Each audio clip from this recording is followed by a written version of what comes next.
Shabbat Shalom a todos. Amém. Amém. Queridos, vamos estudar a nossa porção de hoje, maravilhosa porção de hoje, Parashá Emor. Emor. Está em Levítico, capítulos 21 a 23. Tá? Nós temos Haftarah em 1 Pedro, no capítulo 2, na Brit Hadashah, né? 1 Pedro 2, de 4 a 10. Então, começando aí no capítulo 21, desde já enfatizando que nós vamos focar nas festas do Eterno, né? Então eu vou ler aqui o verso introdutório do capítulo 21 e já vamos passar para o capítulo 23. Disse Adonai a Moshe, disse Adonai a Moisés, fala aos sacerdotes. Esse fala aí é exatamente o verbo emor, né? Fala aos sacerdotes.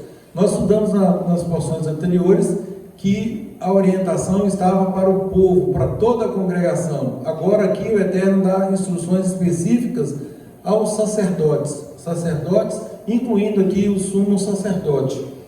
Tá? Então disse Adonai a Moshe, fala aos sacerdotes, filhos de Arão, e diz-lhes, o sacerdote não se contaminará por causa do morto entre o seu povo, salvo por seu parente mais chegado, por sua mãe, seu pai, por seu filho e sua filha, por seu irmão, e também por sua irmã virgem, chegada a ele, que ainda não teve marido, pode contaminar-se. E aí segue as instruções, né, específicas aos sacerdotes. Tem aí a questão do que eles poderiam comer, né, comer aí das coisas, dos sacrifícios que eles poderiam comer. Do sacrifício de holocausto eles não podiam comer, né? Depois vocês confiram aí, por gentileza, aí, a partir do capítulo 22. Todos os animais que eram oferecidos, eles tinham que ser perfeitos. É claro que esses animais, eles tipificavam aqui o Mashiach e Yeshua. Então, animais sacrificados sem defeito. Capítulo 23, que é onde nós vamos focar. Tá? Capítulo 23, acompanhe a leitura por gentileza, versos 1 e 2. Depois falou Adonai a Moshe, dizendo, fala aos filhos de Israel e dize-lhes, as suas solenidades que vós proclamareis serão santas convocações, estas são as suas solenidades. Estão acompanhando, gente? Eu cometi vários erros aqui, ninguém falou nada. Eu achei que era festividade, né? Não é isso. Reunião sagrada. Não, vou ler de novo da forma como eu li, prestem atenção. Depois falou Adonai a Moshe, dizendo, fala aos filhos de Israel e diz-lhes, as suas solenidades que vós proclamareis serão santas convocações, essas são as suas solenidades. Aí, gente, isso aí, ó. Vou ler agora corretamente. Vou ler, não, mas de minhas para suas, muda tudo, né? Muda tudo. É exatamente esse o propósito. Veja bem. Depois falou Adonai a Moshe, dizendo, fala aos filhos de Israel e diz-lhes, as solenidades de Adonai que vós proclamareis serão santas convocações. Estas são as minhas solenidades. Minhas. Não suas. Minhas, ou seja, não de Israel, mas sim de Adonai. Ô, gente, só isso aqui já dá margem para eu falar o resto da tarde, né? Só isso aqui, sobretudo para aqueles que dizem que a instrução, a Torá, as leis são para Israel. Não, isso aqui é para Israel. Mas como assim? O Eterno está dizendo acerca das festas que são as solenidades dele, são as minhas solenidades, santas convocações. Santas convocações, queridos, são convocações de santidade. No hebraico é Mikraei Kodesh. Mikraei Kodesh. A palavra Mikraei, ela vem de Mikra, que também significa ensaio. Ensaio. Então, estas festas são ensaios, ou em outra versão, sombras, né? Para algo maior que virá, não que já veio, mas que virá, ou que está aqui presente, não, que virá. Sombras, Paulo fala lá em Colossenses, sombras das coisas futuras, ou seja, que virão. Olhem a importância das festas para que compreendamos o que virá, ou quais coisas virão. Então são ensaios. Lá em Lucas 22, 15, 16, Yeshua lhes disse: desejei muito comer convosco esta Páscoa, antes que padeça, porque vos digo que não a comerei mais, até que ela se cumpra no reino de Elohim. Olha aí, Yeshua já dizendo lá por ocasião da última Páscoa, que ele desejou muito participar daquele momento, mas a partir dali ele não mais comerá, até que efetivamente ela se cumpra no reino. Então ainda há algo a se cumprir, nem tudo foi cumprido. Então, o sacrifício do cordeiro de Pêssar terá o seu cumprimento final no reino vindouro, conforme eu disse em Colossenses 2, verso 17, diz: são sombras de coisas futuras. E isso, queridos, mais uma vez, para que nós atentemos que se trata de festas do Eterno. São essas as minhas festas, as minhas solenidades, não a solenidade de vocês. Isso não é exclusividade de Israel enquanto Israel naquele momento. É óbvio que a partir dali, o Eterno, em cumprimento à promessa que ele havia feito, ele estabelece isso com o povo de Israel. Agora, nós sabemos também que é com o povo de Israel e com todas as outras pessoas que se ajuntarem a esse povo. Então, conforme eu disse, essas santas convocações, elas têm caráter de santidade. E essa santidade, gente, nós identificarmos essa santidade, conforme também falamos agora há pouco, é extremamente importante para que nós não misturemos coisas profanas no meio dessas comemorações, que não haja influência de práticas religiosas pagãs no nosso meio. São solenidades com caráter de santidade. Nós não podemos profaná-las com sincretismos. Sincretismo, diga-se, perante o mundo, isso é igualdade. A palavra que eu queria lembrar é eufemismo, quando nós queremos minimizar ali o impacto de uma notícia geralmente ruim, a gente pratica um eufemismo, então minimiza aquilo. Enfim, então nós não podemos profanar essas festas com sincretismos. E no mundo está apregoando o quê? Igualdade, equidade, não, somos todos iguais, todas as religiões levam a Deus, não é assim que dizem? Todos os caminhos, afinal de contas, nós todos somos filhos do mesmo Pai. Pois não. Na verdade, todas levam, mas o problema é a resposta que vai receber na hora de chegar lá, né? Aí já não leva para o destino, né? O problema é exatamente esse, conforme eu já mencionei aqui, a questão da pessoa estar sinceramente enganada. O fato de ela estar sinceramente enganada não a levará para o lugar correto, sobretudo aí para quem pensa dessa forma. E aí eu mencionei o exemplo, vamos supor aí, eu e um amigo viajando, nos encontramos no aeroporto, em plena sala de embarques, eu indo para os Estados Unidos, por exemplo, e ele falando que vai para a China. Eu falei, mas peraí, isso aqui é a sala de embarque aqui, é para os Estados Unidos. Não, é para a China, eu estou indo para a China. Eu falei, não, então você está na sala de embarque errada. Não, eu estou indo para a China e é aqui mesmo. E ele, sinceramente, ele defende que ele está indo para a China.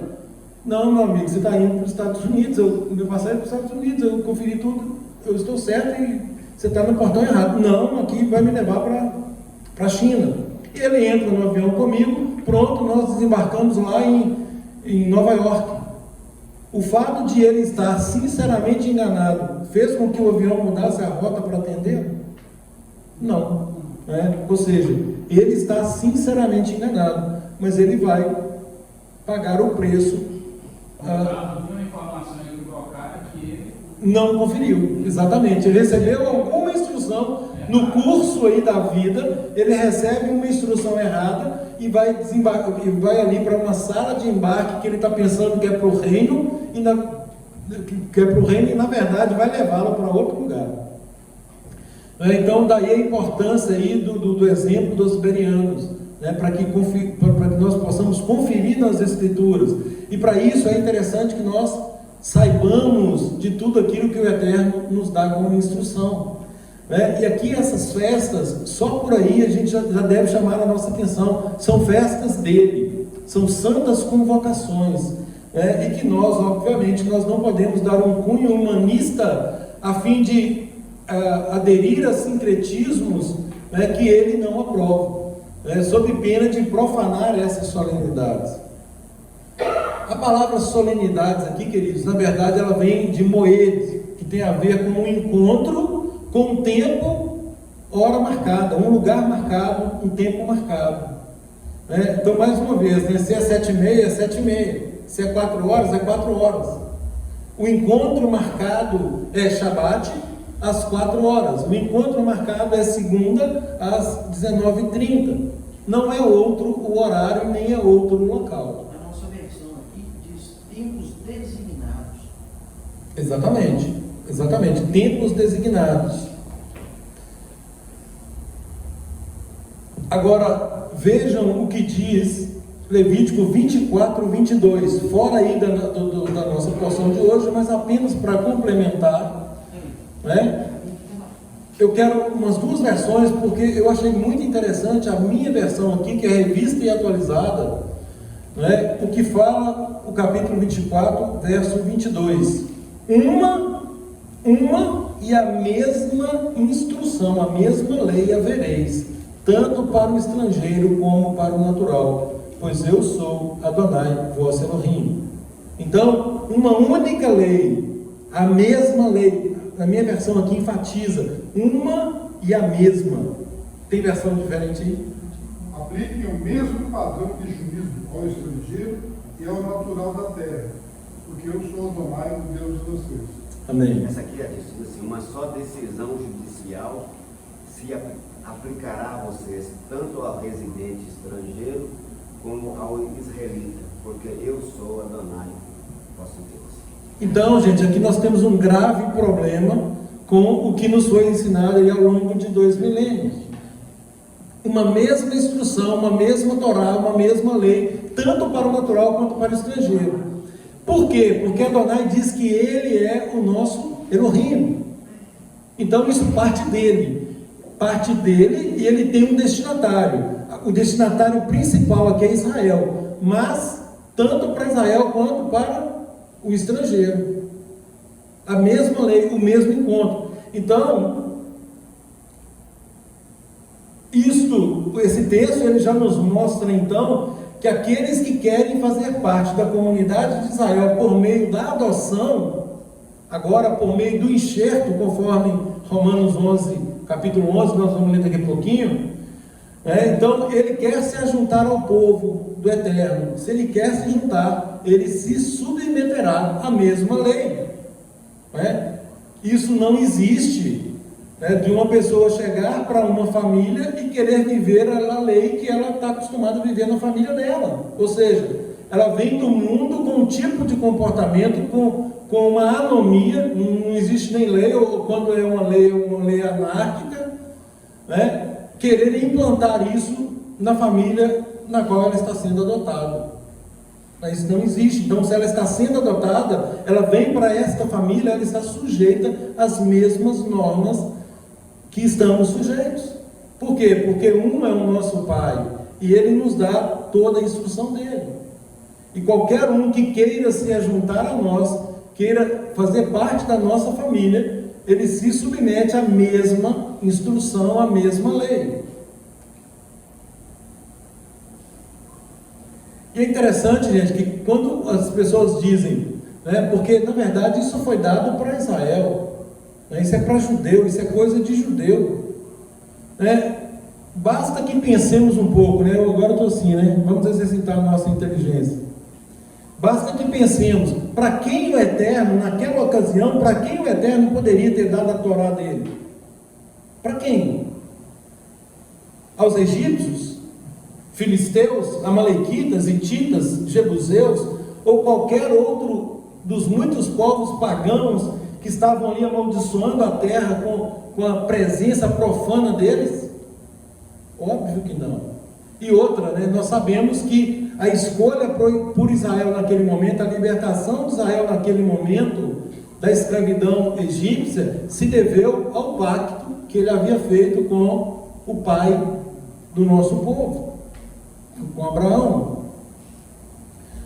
Então, ele cumpre essa promessa por causa da presciência de tudo que ele tinha, obviamente. Então não havia ali nenhum povo que pudesse efetivamente se substituir a Israel. Agora é muito interessante que a partir daí ele então nos dá a Torá, ele dá a Torá para o nosso povo, né, toda a instrução para o nosso povo, e a partir da Torá, vários profetas são enviados ao longo aí da história, e todos os profetas falam para quem? Para o povo de Israel, para o povo do Eterno, é óbvio, né? Todas as profecias, todas as admoestações, né, eram dadas no sentido de retificar a rota, de voltar, de fazer techuvá, de corrigir o caminho daquele povo, ou do nosso povo que tinha tomado aí um caminho transverso, um caminho enviesado, tortuoso, diferente daquele que o Eterno havia dado. Então, todos os profetas, né, falam ao povo de Israel. E aí nós vemos o que hoje em dia? Pregações, por exemplo, Isaías 53, né, falando que ele enviaria o Messias e tal. E aí vem um monte de promessas, pega um monte de promessas na Tanar, no que se denomina Velho Testamento, coisas que são especificamente para Israel. Ah, não, mas isso aqui serve para nós, né? O que se prega aí fora é isso. Não, isso aqui é para nós. Ah, não, agora quando é punição, quando é maldição, é para o judeu, é para o israelita. Ah, não, isso aqui agora é para nós, né? E começa a fazer uma separação na própria palavra do Eterno daquilo que convém e daquilo que não convém, né? É o que nós costumamos, né? Teve uma época que a gente estava estudando isso, a gente chamava do quinto evangelho. Quer dizer, você faz um evangelho à parte, e você pega o que interessa, vamos criar um evangelho aqui à parte. Não, esse negócio é bom, tudo posso naquele que me fortalece. Opa, deixa eu colocar aqui, né? O Senhor é meu pastor e nada me faltará. Não, isso aqui também é bom, né? Agora, né, eis que põe diante de vocês a bênção, a bênção, deixa eu colocar aqui, e a maldição, não, a maldição deixa para o povo de Israel, né? Então assim, vai criando uma nova mensagem, vai criando aí uma outra vertente de ensino, ao ponto de se apregoar, né, que o Israel, que era o Israel, o verdadeiro Israel, agora já não são eles, mas um Israel absolutamente gentil. Gente, esse negócio é tão absurdo que eu tenho dificuldade até de imaginar um negócio desse, né, de ver como que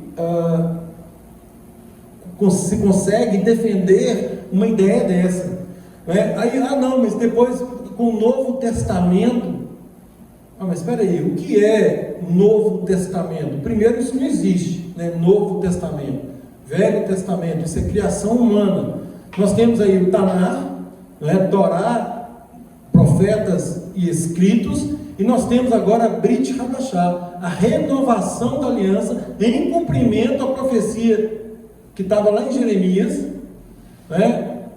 Profecia de Ezequiel, em cumprimento a essas profecias, né? E aí agora o povo diz o quê? Ah não, agora é para nós. O Velho Testamento é para judeu, o Novo Testamento agora é para nós, ignorando também essas profecias que foram dadas para o povo de Israel. E o que nós lemos lá em Jeremias 31 a 33? Eis que vem dias, diz Adonai, que renovarei a minha aliança com a casa de Israel e com a casa de Judá. Opa! Então a renovação da aliança é com a casa de Israel e com a casa de Judá. Onde que gentio entra aqui? Com o estrangeiro, né? Gentio não entra. Gentio não entra.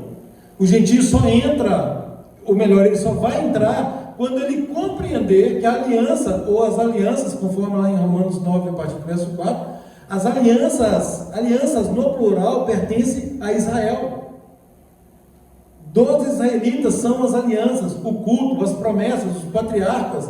Deles descende o Messias. Ou seja, tudo provém de Israel. Então, enquanto o dito gentio não compreender isso e não se permitir enxertar, agora sim ele tem que ser enxertado. E isso é muito claro também na palavra, né, que o gentio ele é enxertado na verdadeira oliveira. Então, se ele não se permite esse enxerto, ele vai ficar fora.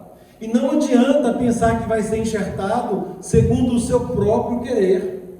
Ou seja, não, eu sou enxertado, mas aqui agora... Não, aí começa a fazer essas separações. Essas festas aqui, isso é coisa de judeu. Nós não precisamos cumprir isso mais. Para nós agora é Natal, é festa de junina, é festa de não sei o que. Isso aqui agora, isso é só para judeu. Né? E quais são essas festas? A primeira delas, gente, é o Shabat. O Shabat é a primeira festa. Capítulo 23, a partir do verso 3. 6 dias trabalhareis, mas o 7º será o Shabat de descanso solene, santa convocação. Nenhuma obra fareis, é Shabat de Adonai em todas as vossas moradas. E conforme, não vou me ater, igual eu já disse, né, detalhes aqui, porque para nós que estamos vivendo e conhecendo, nós já estamos extraindo aí a substância máxima dessas festas. E para o gentio, Atos 15, a partir do verso 20. Né? Para o gentio, primeiro já foi instituído por uma decisão apostólica, ou seja, dos apóstolos de Yeshua, o que eles têm que começar a cumprir.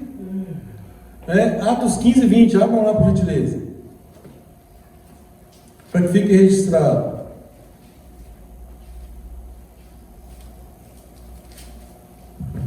Atos 15,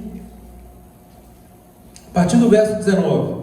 Pelo que julgo eu, não devemos perturbar aqueles que dentre os gentios se convertem a Adonai, mas escrever-lhes que se abstenham das contaminações dos ídolos, bem como das relações sexuais ilícitas. Já digo para os gentios que relações sexuais ilícitas não é aquilo que vocês pensam que é. Relações sexuais ilícitas estão descritas na palavra lá em Levítico, né, do que se trata. Não é aquilo que eu penso que é o que a palavra diz que é. Então é a palavra que é a nossa instrução. Ela é que diz o que pode e o que não pode. Não, eu não escolho, eu não dito regras. Então, que se abstenham das relações sexuais ilícitas. Quais são? Está lá no livro de Levítico, onde nós estamos lendo, estudamos aí 2 porções anteriores. Da carne de animais sufocados e do sangue. Ou seja, para o gentio que se permite então enxertar que ele está chegando, ele vai cumprir isso aqui de início. De início é isso aqui. Por quê? Por que ele só vai cumprir isso no início? Porque o verso 21 já fala o que vai acontecer. Porque Moisés tem, quando eu falo Moisés aqui, gente, é a instrução. Moisés aqui é sinônimo de Torá, de instrução. Isso é uma convenção. Lembrando aqui que nós estamos falando para um povo que estava acostumado com esses jargões. Não está falando de Moisés aqui, enfatizando a pessoa de Moisés. Não, está colocando o termo Moisés aqui como sinônimo de instrução, como sinônimo de lei. Porque Moisés tem em cada cidade, desde tempos antigos, os que o pregam nas sinagogas, onde é lido todos os sábados. Ou seja, se o gentio ele quer se achegar, ele quer se enxertar, né, ele vai comparecer às sinagogas todos os sábados, onde a lei, onde a instrução, onde a Torá está sendo ensinada, e assim ele vai aprendendo e praticando, aprendendo e praticando. Simples assim. Não é outra interpretação desse texto. E o que nós vemos muitas vezes? Nós vemos muitos do mundo tido como evangélico que não cumprem nem esses aqui que estão determinados.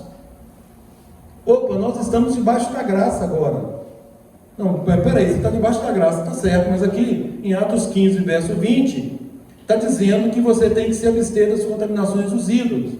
Está dizendo que você não pode se envolver em relações sexuais ilícitas. Está dizendo que você não pode comer carne de animais sufocados. E está dizendo que você tem que se abster do sangue. Mas eu não observo isso não.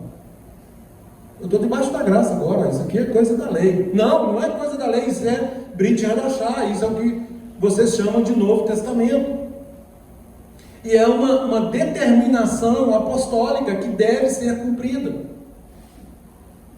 Então, gente, nós começamos a perceber aberrações de interpretação, ou de interpretações que só tem um viés, né? Que é aquele que comentamos agora há pouco, de tirar a pessoa do caminho certo, de fazer com que a pessoa não chegue ao seu destino, de mantê-la enganada, para que ela permaneça enganada. E por óbvio que se ela permanecer enganada, ela perderá a sua salvação. Esse é o objetivo.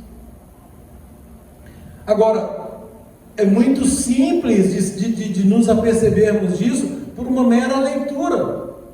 Quando vamos lendo os textos, né, isso pula da palavra e mas peraí, eu nunca, enquanto gentio, nunca me atentei para isso. Ninguém nunca me falou que eu não podia comer carne de um animal que morresse sem o devido abate ali, sem o sangramento. Eu sempre comi. Relações sexuais ilícitas, o que é isso? E nunca me ensinaram o que é relações sexuais ilícitas. Isso está na Torá. Só a Torá do Eterno é que vai te dar o conhecimento necessário para que você cumpra este mandamento que está em Atos 15, a partir do verso 19. Sem o conhecimento da Torá, é impossível obedecer ao Eterno. E aí contraria tudo o que o Messias ensinou, porque o próprio Messias, Yeshua, que muitos chamam de Jesus, ele nos ensina o que? Até que os céus e a terra passem, nada, absolutamente nada, será omitido da lei, da Torá, da instrução, até que tudo se cumpra. Ou seja, as coisas não se cumpriram ainda, e ainda há céu e ainda há terra. Ou seja, tudo em plena validade. Mas como não atentar para essas coisas? Como não atentar para isso? Quando nós olhamos aí para Brit Hadashah, vulgo Novo Testamento, Yeshua, ele se dirige a quem? A quem, afinal de contas, Yeshua se dirige inicialmente? Para quem ele dá a primazia? Vejam bem, ele fala assim: eu não vim senão as ovelhas perdidas da casa de Israel. E eu, gentio? Então, o Messias, ele veio inicialmente as ovelhas perdidas da casa de Israel. Toda a pregação dele inicial era para reconciliar o povo do Eterno, Israel, com o Eterno, com o Pai. A quem é dirigida as epístolas aos Hebreus? Aos Hebreus. Gente, por favor, A quem é dirigida a epístola de Tiago? Que não é Tiago, na verdade, já falei que não é Tiago, é Jacó. Pedro. As cartas de Pedro. De Pedro, 1 Pedro, 2 Pedro, as tribos que se encontram na dispersão. E eu falava aqui na semana passada, já viram dispersão de gentios? Gentio, tem diáspora para gentio. Então tudo é direcionado para o povo de Deus, e o povo de Deus, obviamente, inicialmente era Israel.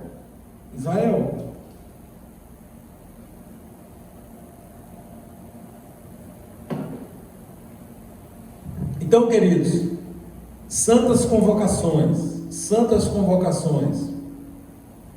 E aquilo que eu disse, são sombras. O problema é que nós aprendemos também um conceito errado de sombra.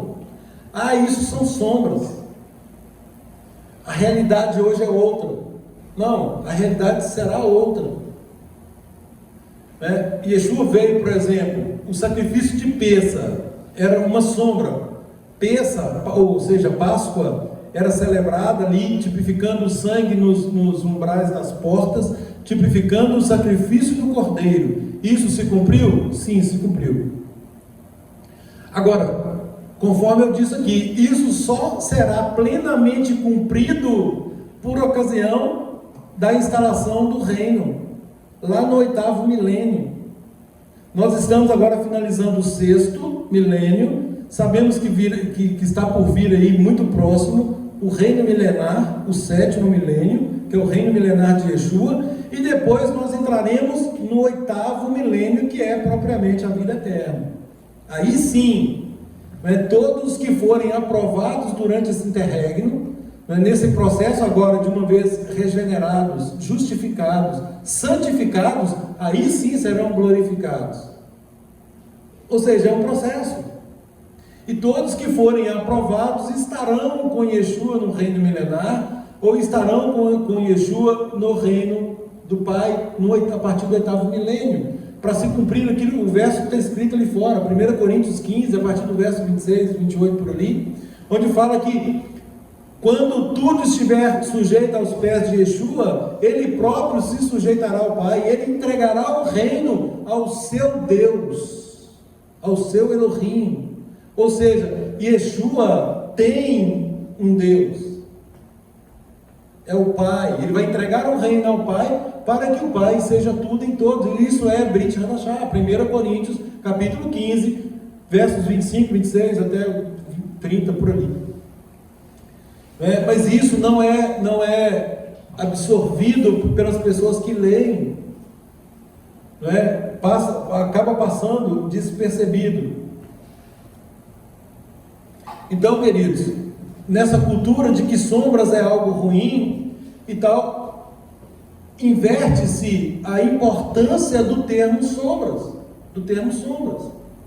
Então, aquela sombra, ela projeta para hoje, quando nós olhamos para essas festas, muitas vezes muitos perguntam, mas eu não tenho ainda o entendimento pleno dessa festa. E muitas coisas nós só teremos quando efetivamente elas se cumprirem, mas nós obedecemos, fazemos aquilo que nos compete, para que nós, desde de antemão, já avisados, nós tenhamos aí uma compreensão plena para quando acontecer, Vejam bem, nós temos aqui as solenidades da primavera, que é a Páscoa, conforme eu já disse, as semanas dos pães ázimos, logo na sequência, Páscoa, Semana dos Pães Ázimos, celebra-se mais 7 dias. Nós estamos aí em plena contagem do homem para a próxima festa, a contagem do homem, que é o grão de cevada, O grão de cevada para a próxima festa, contamos 49 dias, o 50º dia vem a próxima festa, que é Pentecostes ou Shavuot, festas das semanas. Então essas são consideradas as festas da primavera. E muitos dizem, a Páscoa se cumpriu em Yeshua? Sim, parcialmente sim. Mas a salvação que Yeshua começou por meio do sacrifício, ela termina com o selo final de aprovação. Por isso ele dirá: vinde benditos de meu Pai. Então esses são os que estão nesse processo. Foram regenerados, nasceram de novo, justificados, santificados e aí glorificados. Ok, cumpriram todos os estágios. Agora, para aqueles que não cumprirem, apartai-vos de mim. Então não basta, ao contrário do que muitos pensam, levantar a mão, eu aceito o sacrifício de Yeshua, né? Não, tudo bem, você aceita, então agora, o que a palavra diz para você? Se você aceita, você vai permanecer em Yeshua? Sim, vou permanecer em Yeshua. Bom, a palavra para você é, aquele que diz que permanece nele, esse deve também andar assim como ele andou. Então, a partir de agora, você vai andar conforme Yeshua andou. Como Yeshua andou? Em plena obediência e dependência do Pai. O que Yeshua disse? O que ele declarou? A minha comida consiste em fazer a vontade do meu Pai. Opa, até a comida, sim. A minha vida, a minha subsistência depende de eu fazer a vontade do meu Pai. As palavras que eu estou dizendo para vocês não são minhas, mas do meu Pai que me enviou. Então, já que agora você o aceita, você andará em plena obediência e dependência do Pai. Você guardará os mandamentos do Pai. Ah, mas mandamento não é coisa de Velho Testamento? Óbvio que não. Abra por favor em Apocalipse 12, 17 e Apocalipse 14, 12.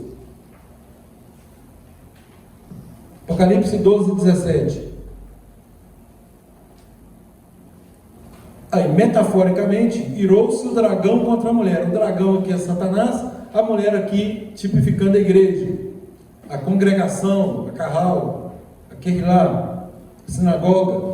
Irou-se o dragão contra a congregação e foi pelejar com os restantes da sua descendência. Olha aí, isso aqui é remanescente, gente.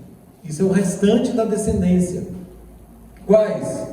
Os que guardam os mandamentos de Adonai e têm o testemunho de Yeshua. Ué, nós estamos aqui falando do remanescente que será salvo. Qual o remanescente que será salvo? Os que guardam os mandamentos de Adonai e têm o testemunho de Yeshua, as duas coisas. Quem tem o testemunho de Yeshua e não obedece o Pai, a palavra diz, tem um título aqui para ele. Qual é? Mentiroso. Aquele que diz que ama o Pai e não guarda os seus mandamentos é mentiroso. É mentiroso. E é óbvio que está andando em anomia, né? Está desobedecendo a lei. Então, para ser salvo, é testemunho de Yeshua, porque eu aceito o sacrifício, então, agora sim eu sou regenerado, eu sou justificado, eu estou num processo de santificação. Estudamos aí na porção anterior, sem santificação ninguém verá Adonai. Sede santos porque eu sou santo. Ah, mas espera aí, sede santo porque eu sou santo, isso é onde que Pedro tirou isso? Na Torá. Estudamos semana passada. Isso é uma determinação da Torá, sede santos porque eu sou santo. Mais uma vez, queridos, nada há na Brit Hadashah, vulgo no Novo Testamento, que esteja em contradição com a Torá.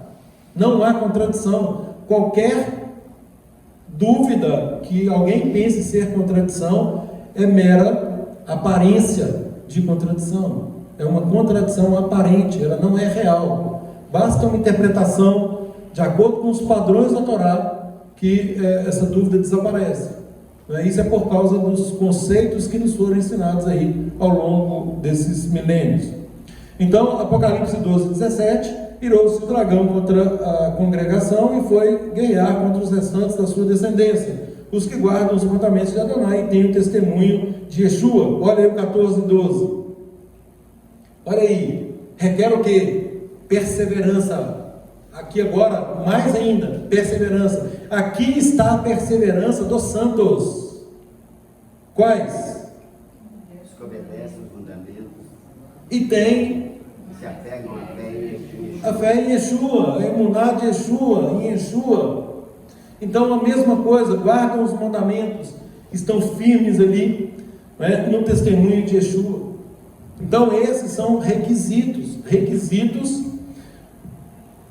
de aprovação. Então, queridos, nós temos aí as 3 primeiras festas, culminando agora daqui a 2 semanas, festas de Pentecostes. Depois vem festa das trombetas, logo na sequência, festa das trombetas aqui também, mudando o nome, né, porque afinal de contas shofar é coisa de judeu, né, porque no original fala toque de shofar, toque de chifre de carneiro. E esse toque de shofar toda vez que tinha que ser feita uma santa convocação, ou um aviso, uma advertência, o povo do Eterno está acostumado com esses sonidos de chofar. Então, festa das trombetas. E nós sabemos que por ocasião da volta de Yeshua, os anjos tocarão trombetas, mas será chofar. Então, esse som nós temos que nos acostumar com ele. É uma festa em que nós temos que tocar o chofar, para nos acostumarmos aí com o... Olha para você ver, vamos ouvir o som que nós ouviremos daqui a pouco, por ocasião da volta de Yeshua, pois não. Quem está vendo? Está em Apocalipse 10, no verso 15. O sétimo anjo tocou o seu chofar. Aí. E houve fortes vozes no céu dizendo: o reino do mundo se tornou o reino do nosso Senhor Yeshua, Mashiach, e ele reinará para todo sempre. Então, queridos, toque de chofar, isso é profético. Nós fazemos agora algo que acontecerá, isso é coisa futura, não se cumpriu ainda. Entendem por que nós temos que cumprir a festa? Por que nós temos que atender a santa convocação? Porque é uma sombra, é um vulto de algo maior que virá. Agora, para aqueles que estão rejeitando essas festas, como eles identificarão o som? Como? Eu não sei se vocês viram aí um vídeo falando aí das ovelhas, um vídeo lá que um pastor, ele ensina como que ele chama as ovelhas para várias pessoas. E aí essas várias pessoas vão lá fazer o teste para chamar as ovelhas. Nenhuma delas continua normal. E aí quando o pastor efetivamente as chama, elas param, então, e vem tudo correndo e gritando, etc, etc, etc. Então, Yeshua fala o quê? As minhas ovelhas ouvirão a minha voz. As minhas ovelhas ouvirão a minha voz. Agora, para ouvir essa voz, gente, nós temos que passar por esse procedimento pedagógico do Eterno, que ele nos dá pistas, de como proceder para que identifiquemos as realidades espirituais que nos aguardam. Dia da expiação, Yom Kippur. Yom Kippur, isso é coisa de judeu. Nós que já passamos pela fase do Mashiach e Yeshua, nós também temos que guardar Yom Kippur, sim. É um dia de jejum, é um dia de oração, é um dia onde nós nos colocamos diante de Adonai por dois motivos. Primeiro, para agradecermos, porque Yeshua nos alcançou. E segundo, para clamarmos pelas pessoas que ainda não foram alcançadas. E aí nós vamos jejuar por elas. Clamar para que os nossos irmãos ortodoxos e todos aqueles que negam Yeshua como Mashiach possam se arrepender e efetivamente fazer techuvá. Então temos sim a santa convocação para todos, cada um, nós vamos cumprir na visão que nós temos. Nós temos depois a festa dos tabernáculos, ou festa das cabanas.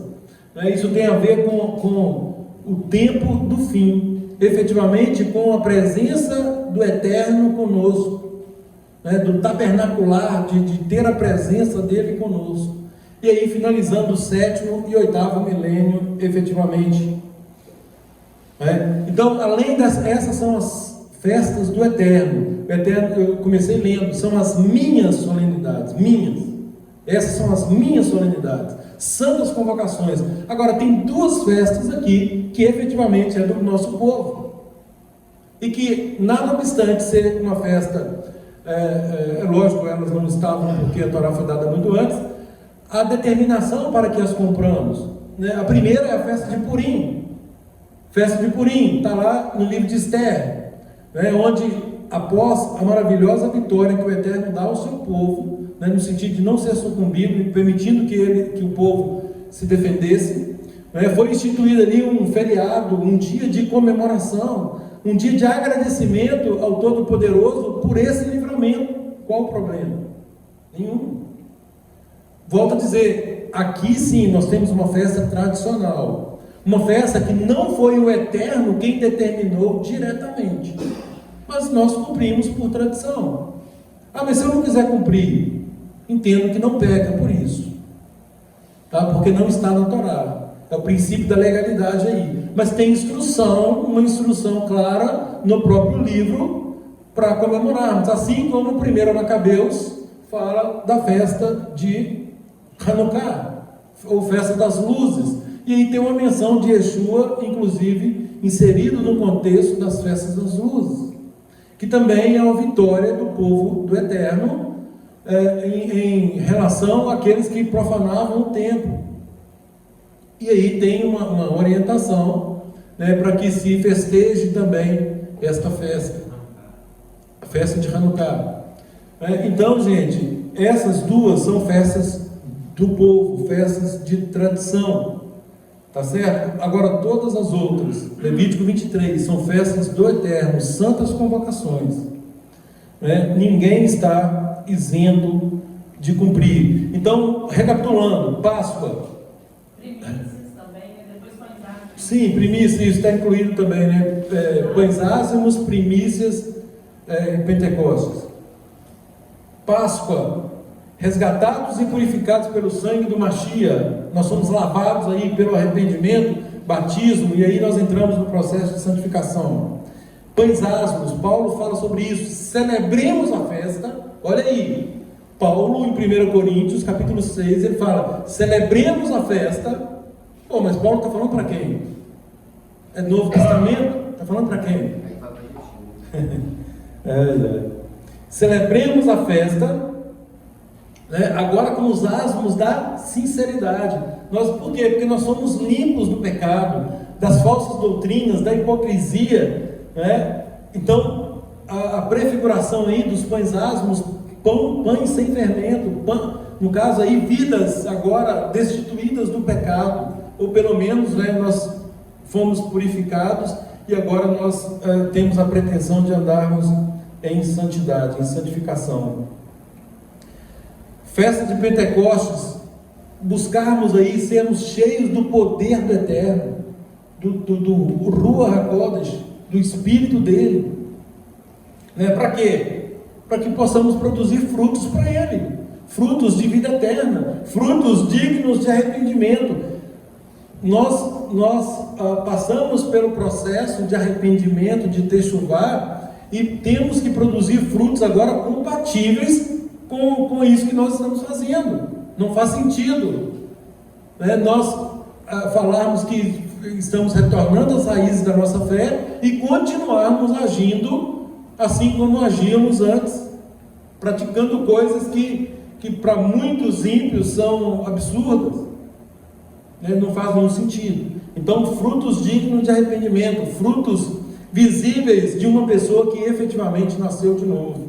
E sobre nascer de novo, né, gente? Mais uma vez, invocamos o exemplo lá de Nicodemos, que era um exímio cumpridor da Torá, e Yeshua disse para ele: importa-vos nascer de novo.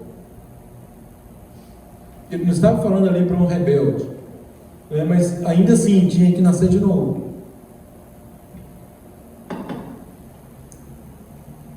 Então, festa das trombetas, o sonido aí também para o arrependimento, né, mas que finalmente seremos reunidos e defendidos aí quando Adonai fazer soar o shofar e que Yeshua volte, né, para resgatar os seus, para colher os seus, né? O dia da expiação, já falei sobre ele, né, onde o nosso sumo sacerdote Yeshua, né, está ali agora intercedendo por nós, né, e que por ocasião da volta dele nós receberemos aí a recompensa final.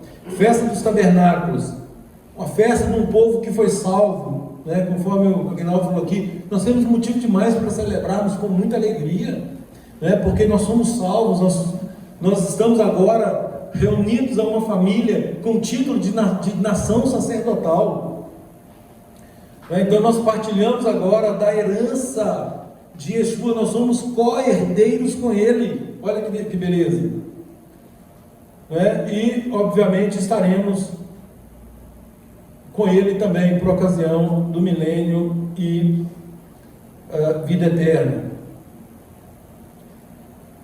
Gente, alguém já disse que a Brit Hadashah, vulgo Novo Testamento, está implícita, está oculta implicitamente no Velho Testamento, na Tanar.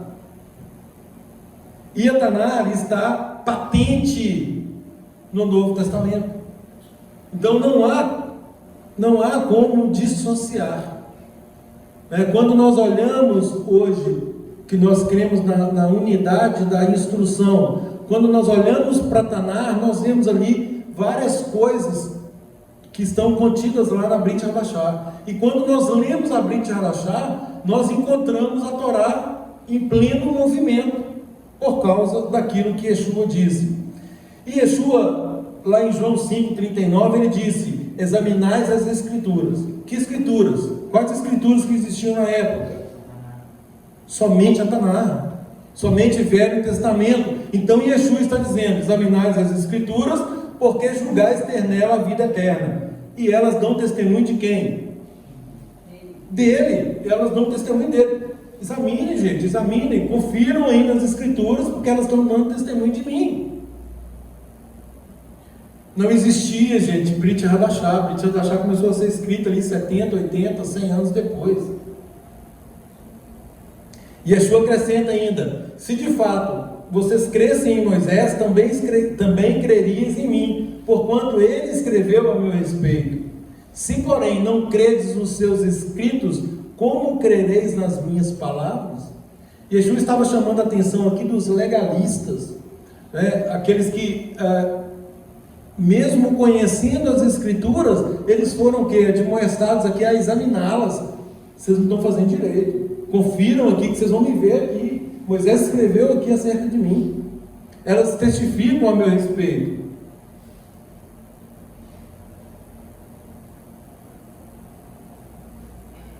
E é tão interessante, gente, que lá em Lucas 24, 27 explica a razão pela qual também muitos discípulos de Yeshua não estavam compreendendo ali os próprios eventos, da crucificação, da fixação no madeiro, E aí, no dia da ressurreição, ele mostrou como a sua morte e ressurreição foram um cumprimento da profecia. Lá em Lucas 24, 45 diz: então lhes abriu o entendimento para compreenderem as Escrituras. Olha aí, o que isso significa? Que nós precisamos, todas as vezes em que vamos ler as Escrituras, clamarmos por entendimento, clamarmos para que o Eterno nos possibilite enxergar, ver de fato o que está escrito, não apenas fazer uma leitura superficial. Então, dada a seriedade de relacionamento, de tempo devocional, coisa que a gente sempre vem falando também, nós temos que ter esse tempo de comunhão com o Eterno, aquele tempo nosso, a sós, eu e Ele, cada um de nós. Agora, Senhor, agora entre nós aqui. Vou ler as Escrituras, vou orar, vou clamar, enfim, um relacionamento mais pessoal. Paulo, quando escreve a Timóteo, ele enfatiza para Timóteo: desde a infância sabes as sagradas letras. Olha aí, sagradas letras desde a infância, que podem tornar-te sábio para a salvação. Timóteo conhecia as sagradas letras que ia torná-lo sábio para a salvação em Yeshua HaMashiach. E aí ele arremata, toda a Escritura é inspirada por Adonai. Qual a Escritura que tinha na época? Apenas o Tanar, apenas o vulgo Velho Testamento. Toda a Escritura é inspirada por Adonai e útil para o ensino, para a repreensão, para a educação na justiça, a fim de que o homem de Adonai seja perfeito e perfeitamente habilitado para toda boa obra. 2 Timóteo, capítulo 3, versos 15 e 17. Então, Paulo falando para Timóteo que toda a Escritura, ainda bem que ele sabia as sagradas letras, porque aquilo ia torná-lo sábio para a salvação, e que toda a Escritura foi inspirada pelo Eterno para ensino, repreensão, correção, educação na justiça, a fim de que aquele homem que tem relacionamento com ele seja perfeito e perfeitamente habilitado para toda boa obra. Como que nós podemos saber quais são as boas obras? Boas obras são aquelas obras que estão em plena consonância com a vontade dele, com a reta justiça dele. Não há boas obras em nós mesmos. A palavra fala que a nossa justiça, aquilo que nós reputamos como justiça, se for um conceito nosso, é tido como trapos de imundícia. Então, o conceito de justiça é o conceito da Torá, não o nosso.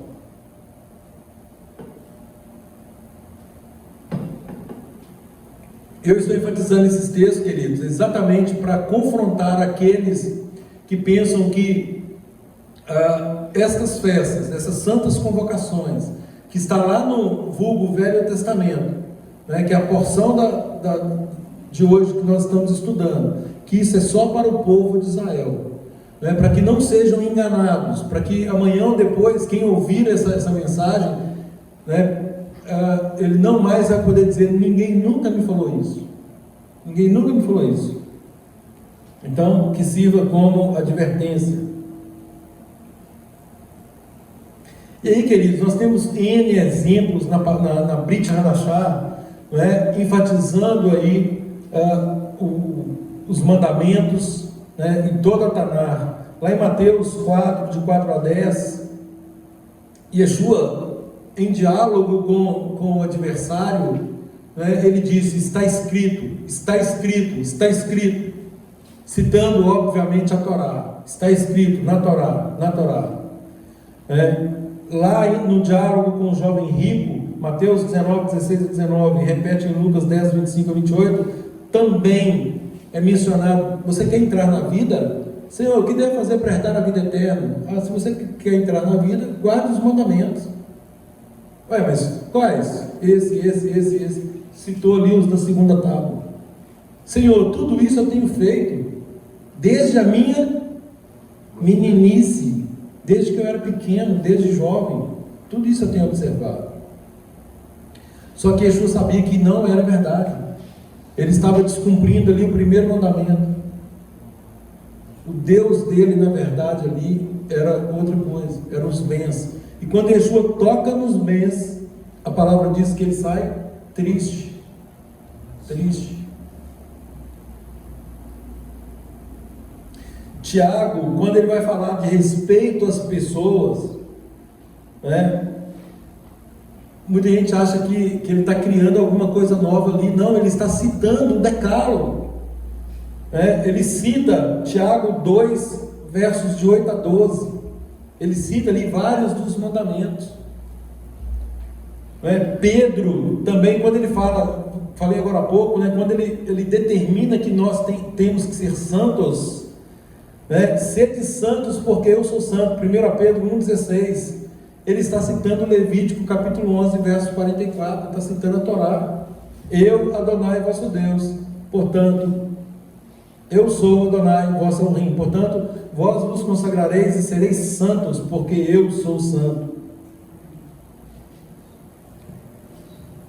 Gente, mais uma prova é o que Paulo é fantástico, né? O Rabino Shaul, assim, eu já falei isso aqui, os escritos de Shaul, de Paulo, eles são estudados em grandes faculdades pela excelente articulação de raciocínio, assim, para estudar o diálogo, para estudar a retórica, né? O raciocínio dele é perfeito, porque ele discorre de uma forma extremamente sábia, né? E quando compreendemos o raciocínio de Shaul, de Paulo, aí sim nós entendemos o que efetivamente ele está querendo dizer, né? E aí ele apresenta aqui lá em Romanos, que é a maior carta dele, né? Inclusive é considerado pelos teólogos como o maior tratado teológico existente, é o livro de Romanos. Lá em Romanos capítulo 3, versos 9 a 14, ele diz assim: que se conclui? Temos nós qualquer vantagem? E aqui, gente, ele tinha acabado de falar ali, um pouquinho atrás, ele fala que o judeu tinha muita vantagem. Só que ele está discorrendo ali, aí isso é que nós temos que entender, a questão do contexto. Ele discorre acerca da eleição. Israel, o fato de Israel ter sido eleito, isso traz vantagem? Claro que traz. Né? É um povo que descende de Abraão, né? E que está ali agora sendo apurado, né? Purificado para um determinado fim, qual seja, o fim da salvação. Então, nesse aspecto de ser uma nação sacerdotal, isso é um privilégio? Claro que é. Agora, isso atrai extrema responsabilidade. Então, junto com esse privilégio, tem responsabilidade. Agora, nós temos que compreender qual o nível de responsabilidade. E aí, a partir do verso 9, ele diz: que se conclui? Aí ele arremata: temos nós qualquer vantagem? Não, de forma nenhuma. Agora, por que ele fala não de forma nenhuma? Agora ele está falando em relação ao pecado. Em relação à eleição, beleza. Agora, o fato de você ter sido eleito não vai passar a mão na sua cabecinha para você continuar pecando. Pelo contrário, é muito mais responsabilidade. Então, temos nós alguma vantagem? De forma nenhuma, pois já temos demonstrado que todos, tanto judeus como gentios, todos estão debaixo do pecado. Como está escrito. Como está escrito? Aonde que está escrito? Nataná, lá em Isaías. Ele repete Isaías e repete Salmo. Vou ler o Salmo aqui para vocês. Então, como está escrito? Olha aí, remissão. Ele está invocando agora o que está escrito para ele dizer essas coisas. Não há um justo, nenhum sequer. Não há quem entenda, não há quem busque Adonai. Todos se extraviaram, a uma se fizeram inúteis. E Yeshua fala sobre essa inutilidade, né? Porque muitas vezes, quando nós queremos mérito próprio, nós falamos: Senhor, mas eu fiz tudo que o Senhor mandou. Ah, bom, se você fez tudo que eu mandei, você é servo inútil. Você só está obedecendo algo que foi determinado. Servo inútil. Nós só somos considerados útil ou úteis quando nós excedemos. E aí ele fala: se a vossa justiça não exceder em muito a dos escribas e fariseus, vocês não entrarão no reino. Se nós... Gente, o Evandro vai virar e falar assim, apertou um pouquinho mais. É exatamente isso. Se a nossa justiça não exceder em muito a dos escribas e fariseus, e aqui ele não está denegrindo os escribas e fariseus, ele está dizendo que a justiça deles está num nível bom, mas nós temos que excedê-la, nós temos que fazer mais. Não é? Então, aí sim, se nós conseguirmos exceder, ir além, né? Aquele exemplo do bom funcionário, do funcionário eficiente, do funcionário eficaz, né? O eficaz, ele vai, esgota todas as possibilidades. Esse sim merece o mérito. Agora, aquele que só faz, mas o Senhor mandou só fazer isso, e não explora mais nenhuma possibilidade, né? Servo inútil. Então todos se extraviaram, a uma se fizeram inúteis. Não há quem faça o bem, não há um sequer. Garganta deles é sepulcro aberto, com a língua urdem engano, tramam engano, veneno de víbora está nos seus lábios, a boca eles a têm cheia de maldição, de amargura. São seus pés velozes para derramar sangue, nos seus caminhos a destruição e miséria, desconheceram o caminho da paz. Não há temor de Adonai diante dos seus olhos. Olha aí de novo a questão do temor. Não há temor de Adonai diante dos olhos. Então, queridos, Paulo ele expõe aqui que o pecado fez o quê? O pecado destruiu a raça humana. Destruiu desde o Éden. Então, e aí muita gente,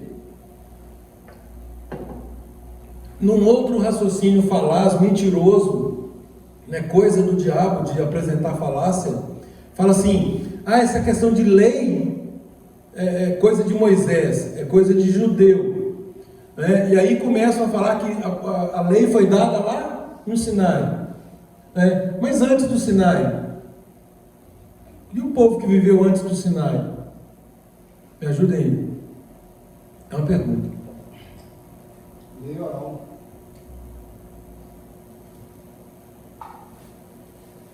Lei escrita no coração. O Eterno, quando fez Adão e Eva, a lei estava escrita no coração de ambos. E é óbvio que aí sim, oralmente, eles repassaram, porque a instrução estava gravada no coração deles, eles repassaram essa instrução para todos os seus filhos, e aí foi repassando. Mas espera aí, o filho dele pecou. A partir do pecado dele, toda a raça ficou contaminada. Toda a raça. A Torá sempre existiu, gente. Sempre existiu. E tem várias provas nas escrituras dessa existência. Lá em 2 Pedro 2,4, ele menciona aquele episódio dos anjos. Anjos pecaram. Fala que Adão pecou. Se não tivesse lei, o que Adão fez poderia ser considerado pecado, sendo que pecado é a transgressão da lei. Caim pecou. O que Deus fala para Caim? Eis que o pecado jaz à porta, cumpre a ti pecado, transgressão da lei.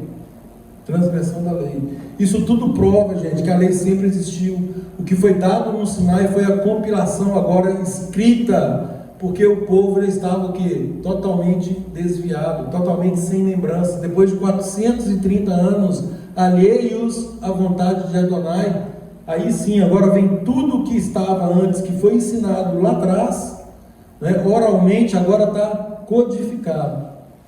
Tanto é que nós temos ainda o exemplo de Noé, que sabia a distinção de animais puros e impuros. Nós temos vários exemplos aí acerca dessa lei antes da própria lei ter sido codificada. Codificada, diga-se, em 2 tábuas e em rolo de pergaminho.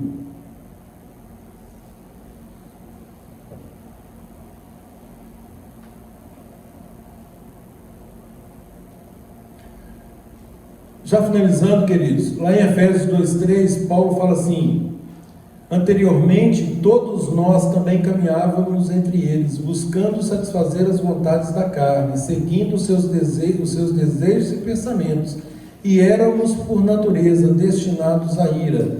E Paulo fala para os gentios: vós antes éreis gentios, agora vocês fazem parte da família.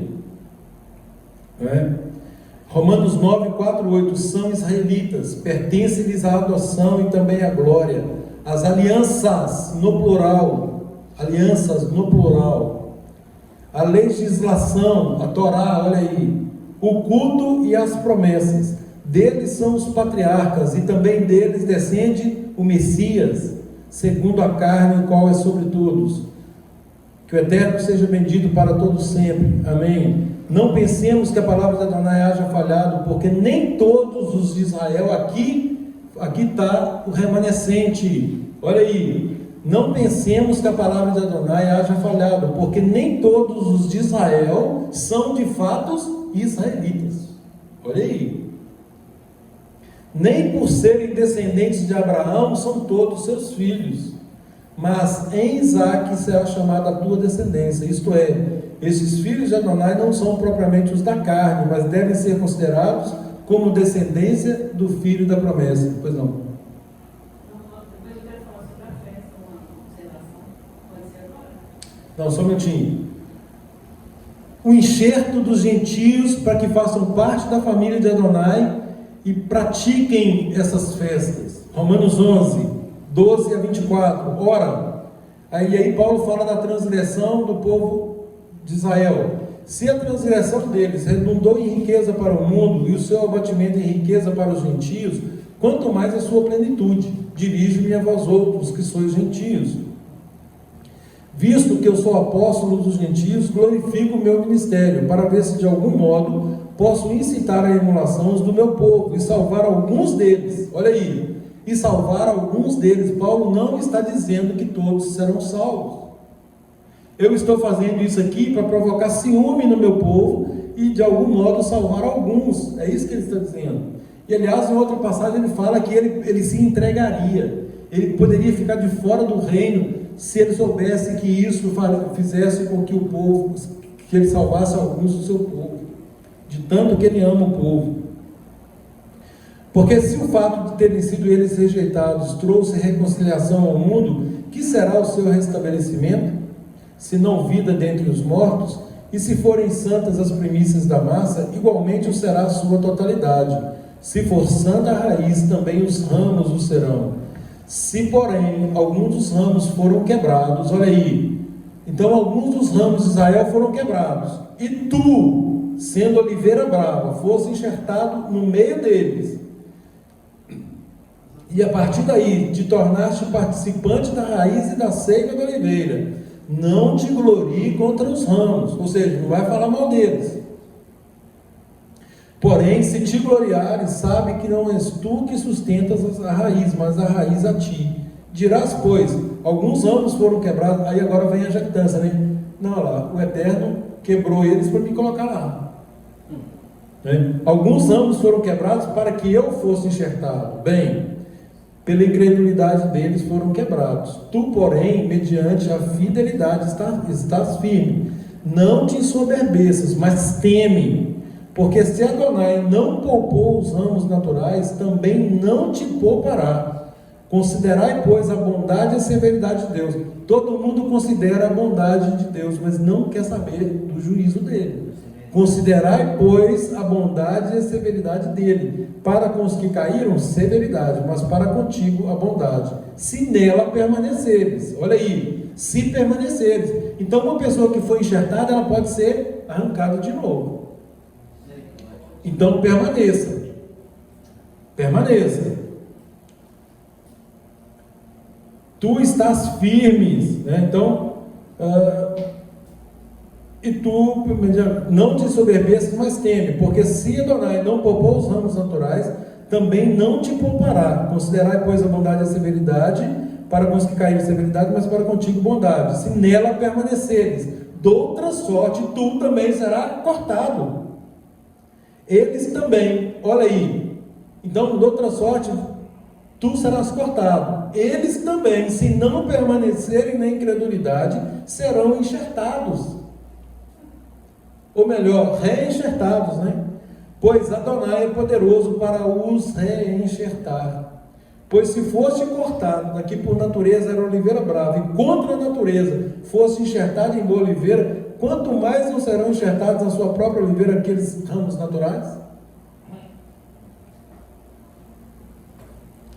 E aí, queridos, lá em Atos, finalizando agora, Atos 2,39, a promessa vos diz respeito a vós, ou seja, a nós, aos nossos filhos e a todos os que estão longe, todos quantos Adonai chamar. Olha que delícia de promessa. A promessa é para todos.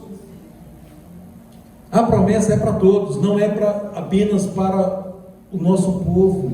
É para todos quantos Adonai chamar. Atos 3, 25 e 26. Vós sois os filhos dos profetas e do concerto que Adonai fez com nossos pais, dizendo a Abraão, na tua descendência serão enxertadas ou benditas todas as famílias da terra. Venivrehu. Atos 13, 32 e 33. E nós vos anunciamos que a promessa foi feita aos pais.